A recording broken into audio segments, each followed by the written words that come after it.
শিবগঞ্জে জামায়াতে ইসলামীর আয়োজনে সাংবাদিকদের সম্মানে ইফতার মাহফিল অনুষ্ঠিত হয়েছে। আপনারা দেখছেন সমাজের চিত্র টিভি সংবাদ। চাঁপাইনবাবগঞ্জ থেকে ফয়সাল আজম অপুর পাঠানো ভিডিও তথ্যচিত্রে দেখুন বিস্তারিত। চাঁপাইনবাবগঞ্জের শিবগঞ্জ উপজেলা ও পৌর জামায়াতে ইসলামীর আয়োজনে সাংবাদিকদের সম্মানে ইফতার মাহফিলের আয়োজন করা হয়েছে। শুক্রবার ৭ই মার্চ বিকেলে বাংলাদেশ জামায়াতে ইসলামী শিবগঞ্জ উপজেলা কার্যালয়ে উপজেলা আমির মাওলানা মোহাম্মদ সাদিকুল ইসলামের সভাপতিত্বে ও সহকারী সেক্রেটারি অধ্যাপক মোহাম্মদ দুরুল হোদা আনসারীর পরিচালনায় অনুষ্ঠিত ইফতার মাহফিলে প্রধান অতিথি হিসেবে উপস্থিত ছিলেন শিবগঞ্জ উপজেলা পরিষদের সাবেক চেয়ারম্যান ও রাজশাহী মহানগর জামায়াতের আমির ড মাওলানা কেরামত আলী। এ সময় শিবগঞ্জ উপজেলার বিভিন্ন মিডিয়ার সাংবাদিকবৃন্দ উপস্থিত ছিলেন।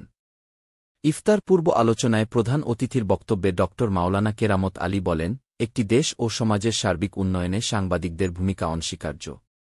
তবে সেই ভূমিকা হতে হবে সত্য, ন্যায় ও জনগণের পক্ষে।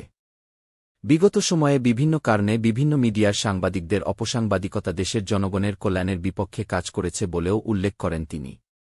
তাই বর্তমানে সকল সাংবাদিকদের সকল প্রকার প্রতিবন্ধকতা ও হীনম্মন্যতা কাটিয়ে দেশ ও দেশের মানুষের কল্যাণে কাজ করার আহ্বান জানান প্রধান অতিথি।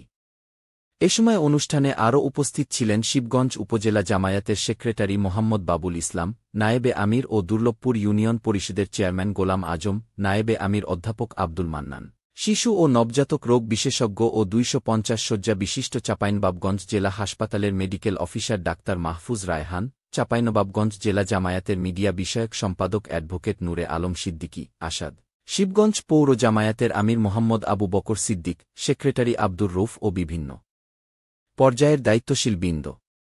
সামজের চিত্র টিভি সংবাদের সাথে থাকার জন্য ধন্যবাদ। সবার আগে আপনার এলাকার সংবাদ পেতে আমাদের চ্যানেলটিকে সাবস্ক্রাইব, লাইক, ফলো দিয়ে সাথে থাকুন। পরবর্তী সংবাদ শোনার আমন্ত্রণ রহিল।